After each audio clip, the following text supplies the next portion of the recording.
ಇಂದೇ ಡೌನ್ಲೋಡ್ ಮಾಡಿ ಮತ್ತು ನಿಮ್ಮ ನೆಚ್ಚಿನ ಶೋಗಳನ್ನು ಆನಂದಿಸಿ.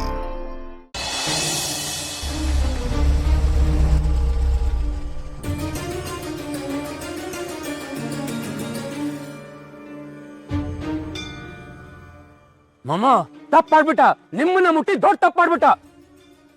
Calm down Rana. ಯಾವ್ದೋ ಒಂದು ನಾಯಿ ಹುಲಿ ಗುಹೆಗೆ ನುಗ್ಗಿ ಹುಲಿ ಬಾಯಿಗೆ ಕೈ ಹಾಕಿದೆ. ನೀವ್ ನೋಡದೆ ಸಮಾಧಾನ ಮಾಡ್ತಾ ಇದ್ದೀರಾ? ಬೇಟೆ ಆಡೋದಕ್ಕೆ ಸಮಯ ಸಂದರ್ಭ ಬಹಳ ಮುಖ್ಯ. ಸಿಕ್ಕದಂಗೆ ಸಿಕ್ಕಾಗ ಸಿಕ್ಕಾಪಟ್ಟೆ ಹೊಡೆದ್ರೆ ಅದು ಕ್ರೈಮು. ಬೇಕಾದಾಗ ಬೇಕಾದಂಗೆ ಬೇಕಾದಷ್ಟು ಹೊಡೆದ್ರೆ ಅದು ಇಂಟೆಲಿಜೆನ್ಸ್. ಹಾರಾಡುವಾಗ ಹಾರಾಡೋದಕ್ಕೆ ಬಿಟ್ಬಿಡ್ಬೇಕು. ಚಿಕ್ಕಾಟ ಸೋತ್ರು ಪರವಾಗಿಲ್ಲ, ಯುದ್ಧ ಗೆಲ್ಲಬೇಕು. ಅಂದ್ರೆ ಅವ್ರು ಹೊಡೆದ್ರು ಹೊಡ್ಸ್ಕೊಳ್ತೀರಾ? ನಾನು ಹೊಡೆಸ್ಕೊಳ್ತಾ ಇಲ್ಲ, ಅವನ ಬಲನ ಕಡಿಮೆ ಮಾಡ್ತಾ ಇದ್ದೀನಿ. ಈ ಕೃಷ್ಣ ಆಟಕ್ಕುಂಟು ಲೆಕ್ಕಕ್ಕಿಲ್ಲ. ಇಂಚಿಂಚಾಗಿ ಹಂತವಾಗಿ ಸುಸ್ತಾಗಿ ಮಂಡಿ ಯೂರಿ ಕುಂತಾಗ ಕುತ್ತಿಗೆ ಕಡೆ ಅವಕಾಶ ಸಿಗುತ್ತೆ ನೋಡು, ಅದು ಏಟು. Full and final.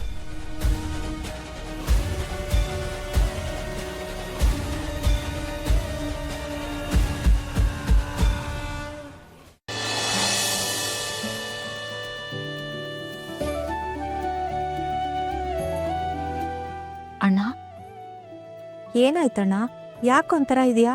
ಆಸ್ಪತ್ರೆಯಲ್ಲಿ ಇನ್ನೊಂದು ಜೀವನ ಹೊರಟೋಯ್ತು ಯಶೋಧ. ನನ್ನ ಕುಟುಂಬ, 2 ಜೀವ ಹೋಗೋದಕ್ಕೆ ನನ್ನ ಕುಟುಂಬದ ಸದಸ್ಯ ಕಾರಣ ಆಗೋಯ್ತು. ನಾವೆಲ್ಲ ಸೇರ್ಕೊಂಡು 2 ಜೀವನ ಬಲಿ ತಗೊಂಡ್ಬಿಟ್ವಿ. ಅಣ್ಣ ಅಣ್ಣ, ಪ್ಲೀಸ್ ಸ್ವಲ್ಪ ಸಮಾಧಾನ ಮಾಡ್ಕೊ.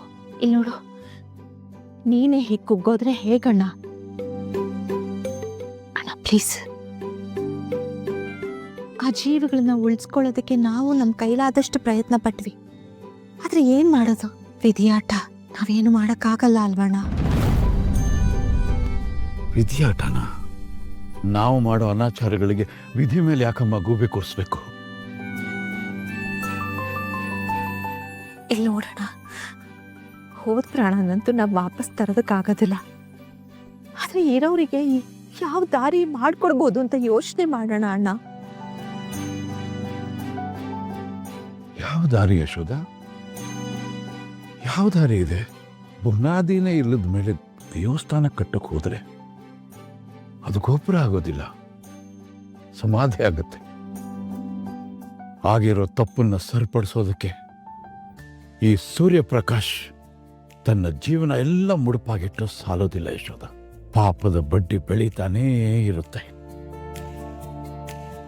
ಅಣ್ಣ ಪ್ಲೀಸ್, ಮನ್ಸನ್ನ ಗಟ್ಟಿ ಮಾಡ್ಕೋಣ. ನೀನೇ ಈಗ ಹೊಡೆದೋಗ್ಬಿಟ್ರೆ ಈ ಮನೆಗೆ ತಿಕ್ಕಿ ಯಾರಣ್ಣ ಹೇಳು? ಪ್ಲೀಸ್ ಸಮಾಧಾನ ಮಾಡ್ಕೋ. ನಾವು ನಮ್ಮ ಪಾಪದ ಜೊತೆಯಲ್ಲೇ ಬದುಕಬೇಕು, ಪುಣ್ಯ ಜೊತೆಯಲ್ಲೇ ಜೀವಿಸ್ಬೇಕು. ಆದ್ರೆ ಈಗ ಇಡೀ ನಮ್ಮ ಬದುಕು ಪಾಪದ ಸುಳಿಯಲ್ಲಿ ಸಿಗಾಕೊಂಡು ನರಳೋ ಅಂಥದ್ದಾಗಿದೆ. ಹೇಗೆ ಹೊರಗಡೆ ಬರೋದು?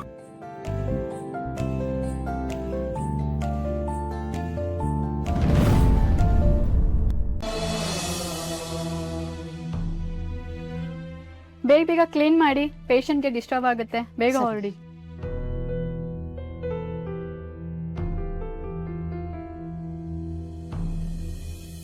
ಅಯ್ಯೋ, ಏನು ಕರ್ಮನೋ ಏನೋ, ಹುಡುಗಿ ಬದುಕು ಒಂದೇ ರಾತ್ರಿಲಿ ಸುಟ್ಟು ಬೂದಿ ಆಗುತ್ತೆ ಅಂತ ಯಾರು ಅನ್ಕೊಂಡಿರಲ್ಲ. ಮದುವೆ ಸಂಭ್ರಮದಲ್ಲಿ ಇರ್ಬೇಕಾದ ಮನೇನ ಸೂತ್ಕುದ್ ಮನೆ ಮಾಡ್ಬಿಟ್ಟ ಆ ಭಗವಂತ. ಎಲ್ಲ ಅನ್ಯಾಯ. ಏನೋ ಗೊಣಗ್ತಾ ಇದೆಯಲ್ಲಮ್ಮ, ಯಾರ ಬಗ್ಗೆ ಹೇಳ್ತಿದೀಯಾ? ಅಯ್ಯೋ, ಎಚ್ಚರ ಆಗೋಯ್ತಾ ಸರ್ ನಿಮ್ಗೆ? ನೀವೆಲ್ಲೋ ನಿದ್ದೆ ಮಾಡ್ತಾ ಇದ್ದೀರಾ ಅನ್ಕೊಂಡೆ ಸರ್. ಎಲ್ಲಮ್ಮ ನಿದ್ದೆ ಬರುತ್ತೆ ನೀನು ಹಿಂಗೆ ಒಣಗಾಡ್ತಿದ್ರೆ? ಸರಿ, ನೀನು ಯಾರ ಮನೆ ವಿಷಯ ಮಾತಾಡ್ತಿದ್ಯಾ? ಅಯ್ಯೋ, ಯಾರೋ ಹುಡುಗ ಸರ್, ಇನ್ನೂ ಚಿಕ್ಕ ವಯಸ್ಸು, ಮದುವೆ ಸೆಟ್ ಆಗಿತ್ತಂತೆ. ಆಟೋ ಆಕ್ಸಿಡೆಂಟಲ್ಲಿ ಹೋಗ್ಬಿಟ್ಟವನೆ. ಆ ಹುಡುಗಿ ನೋಡನೆ ನೋಡೋಕ್ಕಾಗ್ತಲ್ಲ ಸರ್. ಏನು ಮಾಡೋದು ಸರ್? ನಾವು ಅನ್ಕೊಳ್ಳೋದೇ ಒಂದು, ಆ ಭಗವಂತ ಕೊಡೋದೇ ಒಂದು.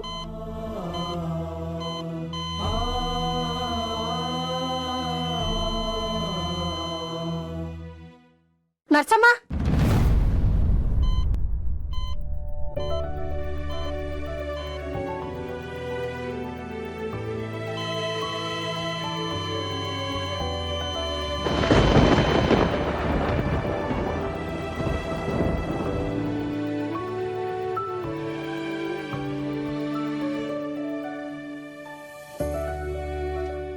It's no more.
ಮನುಷ್ಯ ತನ್ನ ಜೀವನದಲ್ಲಿ ಎಷ್ಟೋ ತಪ್ಪುಗಳನ್ನು ಮಾಡ್ತಾನೆ.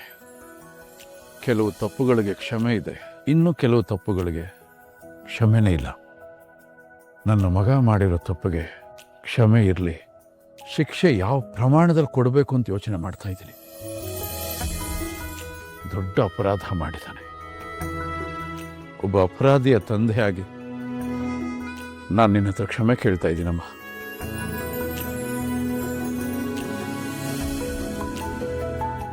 ಪರಂಪರೆ, ಪ್ರತಿಷ್ಠೆ, ಸ್ವಾಭಿಮಾನ, ಅನುಶಾಸನೆ ಇವೆಲ್ಲವನ್ನು ಮೈಗೂಡಿಸ್ಕೊಂಡು ಬಂದಿರೋಂಥ ಈ ಸೂರ್ಯಪ್ರಕಾಶ್ ಮನುಷ್ಯತ್ವ ಇಲ್ಲದೆ ಬದುಕೋದಿಲ್ಲ. ಅದೇ ರೀತಿ ಇಂಥ ಸಮಯದಲ್ಲಿ ಸಹಾಯ ಮಾಡೋಕ್ಕಾಗದೇ ಇರೋಷ್ಟು ಮೂರ್ಖನೂ ಅಲ್ಲ.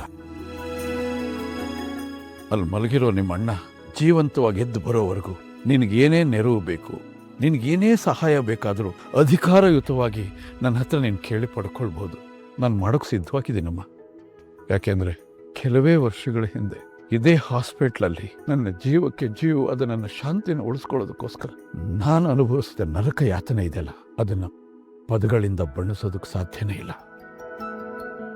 ಒಂದು ಕುಟುಂಬದ ತುಂಬ ಪ್ರಿಯವಾದ ಒಬ್ಬರು ಆಸ್ಪತ್ರೆ ಮಂಚದ ಮೇಲೆ ಮಲಗಿದ್ದಾಗ ಆ ಕುಟುಂಬ ಸದಸ್ಯರ ಯಾತನೆ ಎಂಥದ್ದು ಅನ್ನೋದು ನನಗೆ ಗೊತ್ತಿದೆ ಕಣಮ್ಮ. ನಾನೆಷ್ಟೇ ಹೋರಾಡಿದ್ರೂ ಕೂಡ ಆ ನನ್ನ ಶಾಂತಿನ ಉಳಿಸ್ಕೊಳಕ್ಕಾಗಲಿಲ್ಲ. ಒಬ್ಬ ಅನುಭವಸ್ಥನಾಗಿ ನಾನು ಹೇಳ್ತಾ ಇದ್ದೀನಿ, ನೀನೀಗ ಧೈರ್ಯ ತಗೊಳ್ಬೇಕಮ್ಮ.